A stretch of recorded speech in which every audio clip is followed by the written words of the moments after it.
Ali Beto, Inisebi nu se descurcă într-o acțiune individuală, în schimb Gheboasă se pare că... Gheboasă e pe bancă, da? Gheboasă e pe bancă, scuze, 7, cine e acolo? Nu văd exact. Raul Vâsă. Raul Vâsă. Așa. Băi, fiți atenți să trăiască ce iubiți. De nu, în storiul ăla precedent, anterior, cum ar veni la meciul ăla nu era Raul Vâsă, eu sunt Raul Vâsă, ăla era Denis Vâsă, care l-am scos pe stradă să moară măicuța mea dacă avea un prieten înainte să-l cunosc și ce crezi, trebuia să joc și eu acolo la meci. Dar auzi ce a dat și el de duma mai departe, că domne nu-l chema, că se droghează cu legală de 3 zile, este numai pe alea, este alea, care să moară familia mea de nu.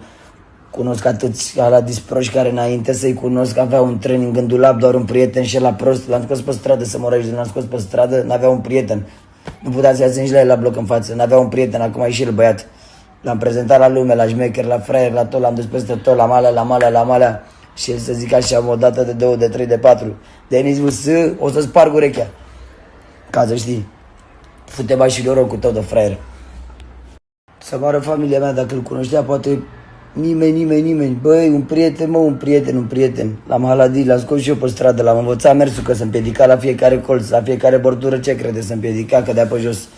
Janes, am cunoscut cu lumea, l-am cunoscut cu aia, m-am acceptat prea mult, am fost eu mereu prea înțelegător, că am înțeles.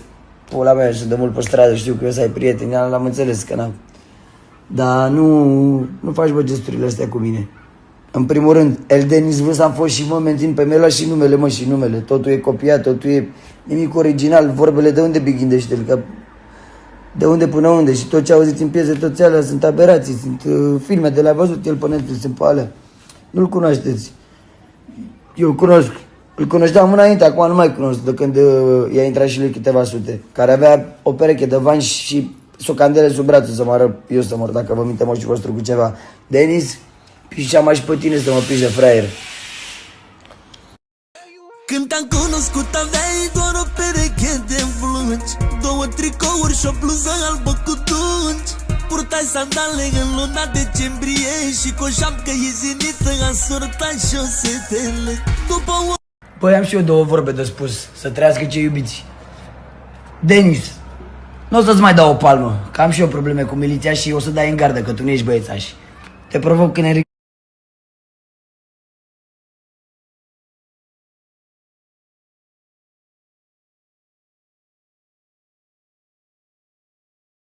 să moară familia mea, te provoc în Eric Sef să te bați cu mine parte în parte, haide. Că n-am cum să te bat pe stradă, că după aia o dai în miliție și mă legi și n-are rost, că tu nu ești băiețaș, tu nu ești vagabond, pe tine te știe lumea de cântăreț, nu de haladit. Janes, te provoc în Eric Sef. Denis, când vrei tu la orice oră, dacă accepti provocarea cu mine în Eric Sef, ești numărul 1. Oricum o palmă să-ți dau, dar mi-e cam târse că... Janes, Eric Sef, când vrei tu la orice oră, haide. Aștept mesajul tău. Aștept astea.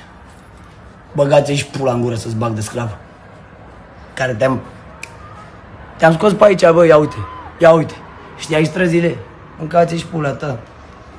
La orice oră când vrei tu un Eric Sef, te provoc.